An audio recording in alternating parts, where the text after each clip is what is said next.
Every man is where he is by the law of his being. The thoughts which he has built into his character have brought him there.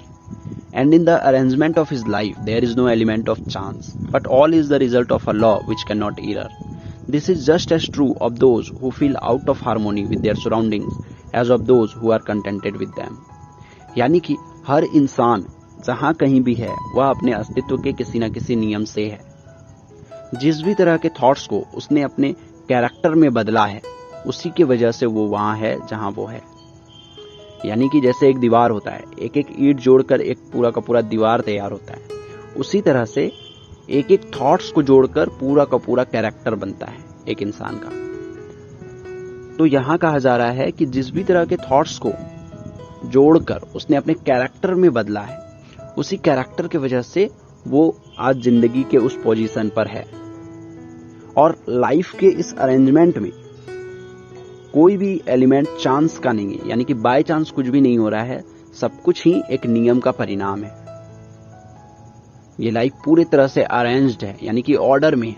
कुछ भी by chance नहीं हो रहा है. एक चीज अच्छे से समझ लो, ये एक ऐसे नियम का परिणाम है जिससे कभी कोई गलती हो नहीं सकती है.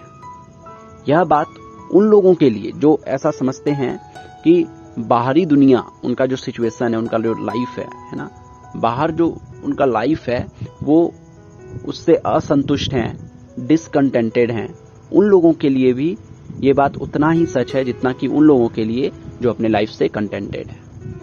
आगे बढ़ते हैं. As a progressive and evolving being, man is where he is that he may learn, that he may grow, and as he learns the spiritual lesson which any circumstance contains for him, it passes away and gives place to other circumstances. यानी कि एक विकासशील और एक प्रगतिशील प्राणी होने के नाते इंसान जहां कहीं भी है वह अपने सिचुएशन से सीख सकता है, अपने कंडीशन से सीख सकता है और सीख करके वो ग्रो कर सकता है.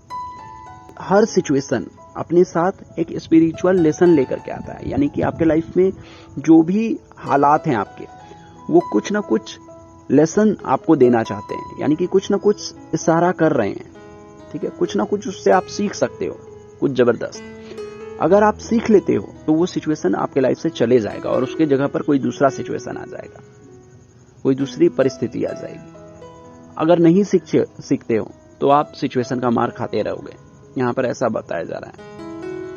Man is buffeted by circumstances so long as he believes himself to the creature of outer conditions, but when he realizes that he is a creative power and that he may command the hidden soil and seeds of his being out of which circumstances grow, he then becomes the rightful master of himself.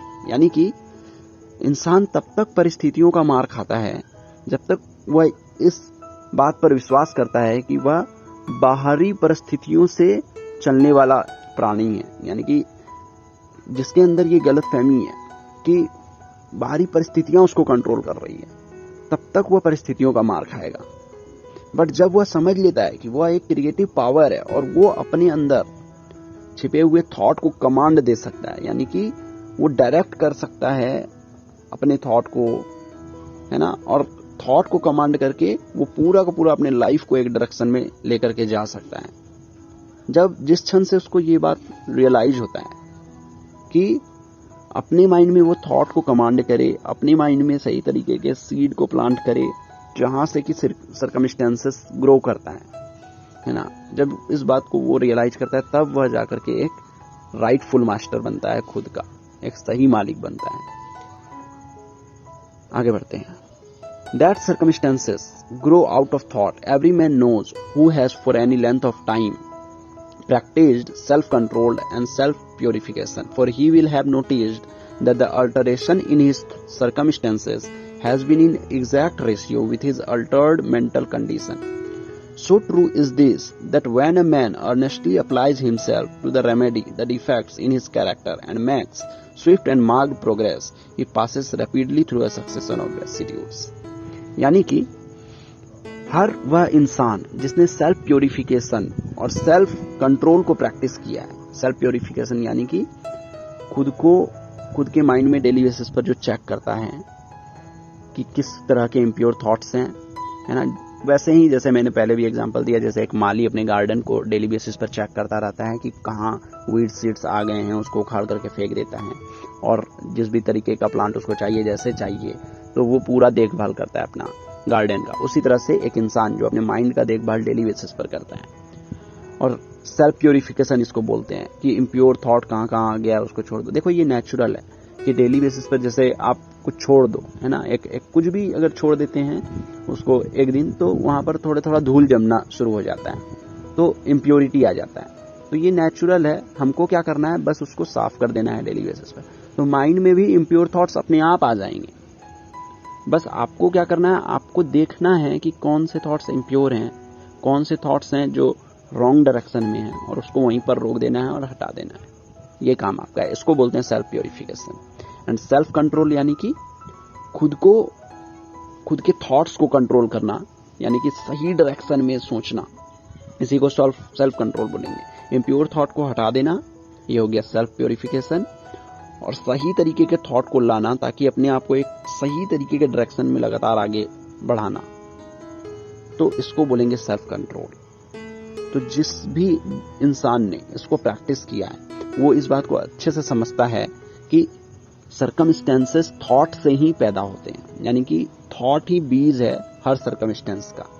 और वह यहां तक समझता है कि circumstances में बदलाव उसी रेशियो में होता है जिस रेशियो में उस इंसान के माइंड में थॉट्स का बदलाव होता है। थॉट पूरी तरह से बदल गया तो धीरे धीरे सर्कमस्टेंसेस भी बदल जाता है। जितना थॉट बदलता है उतना सर्कमस्टेंसेस भी बदल जाता है। उतना ही ये बात भी सच है कि जब एक इंसान खुद को अपने कैरेक्टर में क्या क्या डिफेक्ट है ना, क्या क्या गलतियां हैं, क्या क्या कमी है, जब अपने कैरेक्टर को ठीक करने के लिए खुद को पूरी तरह से झोंक देता है, तो वो तेजी से तरक्की करता है ना, वो तेजी से तरक्की करता है। हालांकि वो बहुत ही उतार चढ़ाव को पार करता है, उतार चढ़ाव को पार करते हुए तेजी से तरक्की करता है। ठीक है। The soul attracts that which it secretly harbors, that which it loves, and also that which it fears. It reaches the height of its cherished aspirations. It falls to the level of its unchastened desires, and circumstances are the means by which the soul receives its own.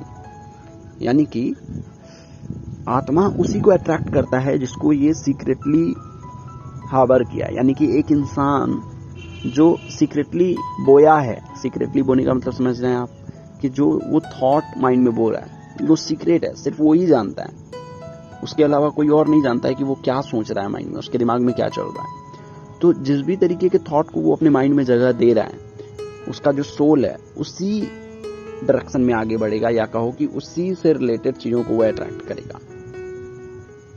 That वो भी जो वो देखो thought जिस भी तरीके का thought को हम प्लांट करते हैं